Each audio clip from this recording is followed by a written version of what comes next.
Hey, I'm Oren Kriegel for Bridge Winners here with Brad Moss. Hello, Bruce Winners. He's in the USA 2 knockout now. His team, Fleischer, just received a concession from the firemen, so they're advancing to the round of 8 for that. And so congratulations for that. Good performance. And as I'm sure a lot of people on Bridge Winners know, Fleischer was upset in a pretty heartbreaking manner by Harris the first round of the knockout.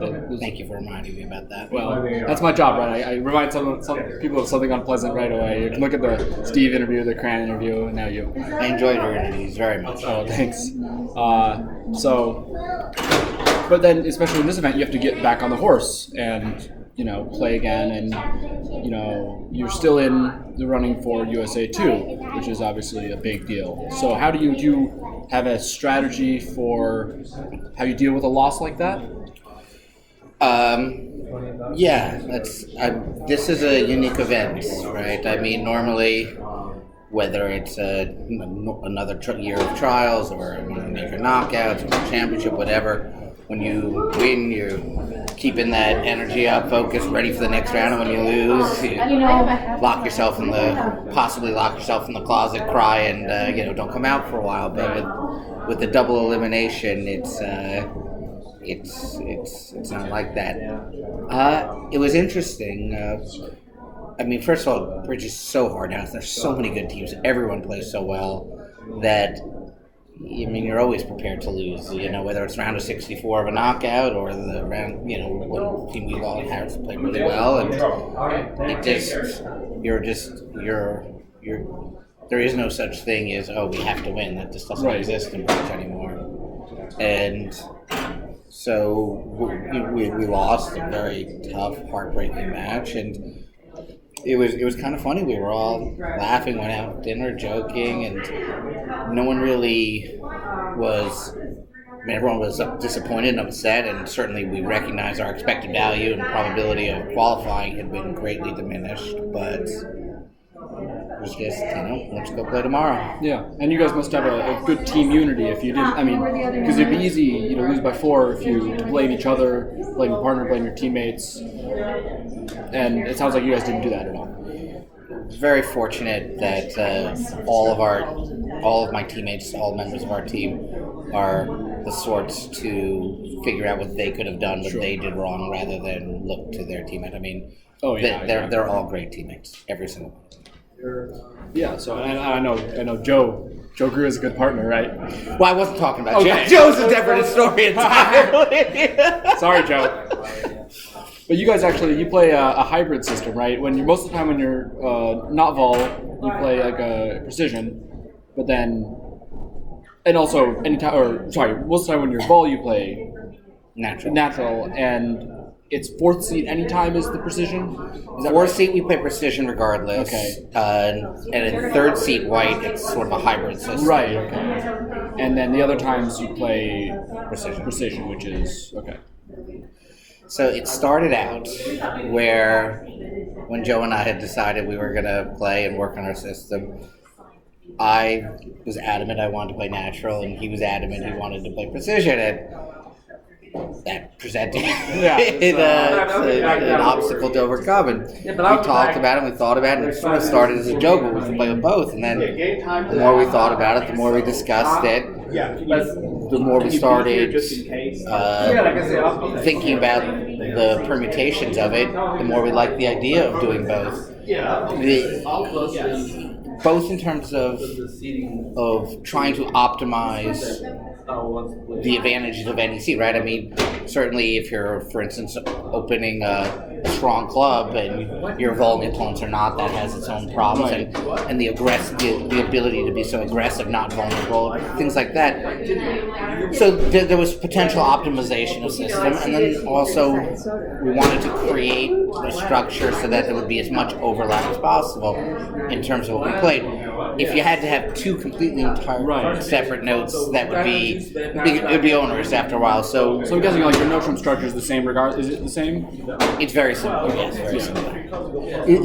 The basic idea we strive for is that if something is different that otherwise wouldn't be intuitive to be different. The auction itself creates a reason for it. Like it's an alarm bell. Say, oh wait, something has to be different here. And the truth is that was our biggest worry going in, was remembering making mistakes, and it just doesn't happen very often. I mean, it's really, looking at vulnerability is now second nature to us. It's like it's like counting your points. I mean, okay.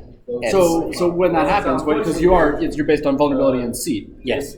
So how do you do that? Do you get it in your mind before, like, you pick up your cards and now you're playing the precision system, or is it something you have to like remind yourself of midway through the hand? In the beginning, there was a little bit of, but I'm telling you, it's like an aces, fours, king is three. I mean, it's really pick it up, look at the ball, partner's pass hand, this and that. I mean, it's just ingrained. It's part of the lexicon that you don't even think about. Sure. So and you mentioned aggression, right? You guys are like super aggressive when you're not full. I mean, I've seen you guys like open like not a lot of some 9-point hands. You're the preempts. We have cut back on the 9. We tried to have a good 5-card major or a good 5-card suit, but in general, yes. Our first rule is there are no rules. Okay. But I mean, it just ties into the structure. We believe that being more obstructive, sacrificing some precision in constructive bidding makes the most sense when you have the most game, when your opponents are vulnerable, when they have opponents' points, making life most difficult. On the other hand, if you're vulnerable, if your game bonus is better, that you want to be as precise as possible and care less about basic sort of concept, and so that's. And you guys really do that. And your vulnerable actions are quite sound. Like you're passing some 12 counts, not vulnerable, and you're opening some 9 counts, not vulnerable. Those would be both extreme, but yes. Well, Kivitz, you see both at the table. Yes, so, but 95% of 12 counts we open and 95% of 9 counts we pass. But both definitely are possible. That extends to preempts as well. I know your vulnerable preempts are pretty solid, right? I would say in all of our preempting is extremely sound, except for first seat favorable. First seat favorable, okay. And even that, we cut back a little bit to try and keep the offensive-defense ratio a bit more favorable. Sure. We'd run into, it's still an expected 5-card suit in first seat favorable, or 6 or 3 favorable, but we had just gotten a string of bad results on hands with like King 10 fifth stiff and Ace 4th or King 4th just wasn't working out. So we've reined that like disciplined aggression. That's a nice way to put it. I don't know if it's fair, but I'll take it. Hey, all right. And also, you guys are super, at least you in particular, very aggressive with overcalls. When I played against you last, I was sort of blown away by some of these overcalls, 2-level overcalls on what could generously be described as nothing. Yeah, I had one on this event where I had overcalled on 10-6. 10-6? And the 5-cat. So I used to be an incredibly sound overcaller, and then I played against Johnny Hurd and Justin and Vinny, and those guys just were crushing me. I was like, wow, this is positive expectancy. So I'm fully a convert. I would even be more aggressive and vulnerable than Joe and I actually are. But Joe's on board, but not quite. Joe's the sound member. Can you believe it? Joe is the disciplined sound member. So vulnerable we're pretty normal, and not vulnerable we're about 95% of what I would actually choose to be if it were entirely up to me. All right. So is there anyone out there who overcalls more aggressively than you? Justin and Johnny Hurd definitely both aggressive. All right. More aggressive than, not more aggressive than I'd like to, but more than I actually do. Oh yeah, because I was playing against you and Justin a few weeks ago, and there was some hand where you overcalled and he cubed, you signed off, and he put down some huge dummy. He said I would have passed even if I had a 15 count or whatever. Oh, I've seen. Then I saw your hand. I think you were serious. There have been some quite some dummies. But it's not a free launcher. Do you ever worry about having the right fitting 7 count? It's exactly right. I mean, partner, forget about the 2-no rebuilders. Jump or even a good hand. I mean,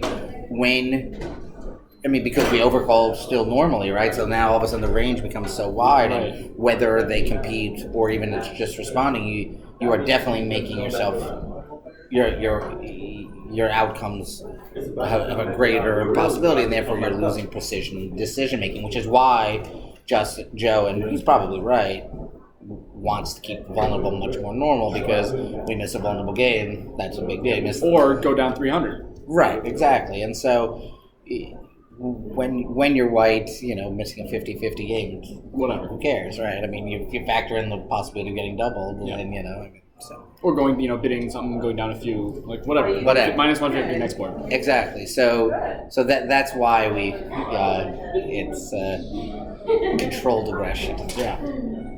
All right. Well, thank you. Good luck tomorrow. Oren, it's always a pleasure, and keep up the great work. I enjoy watching all your interviews.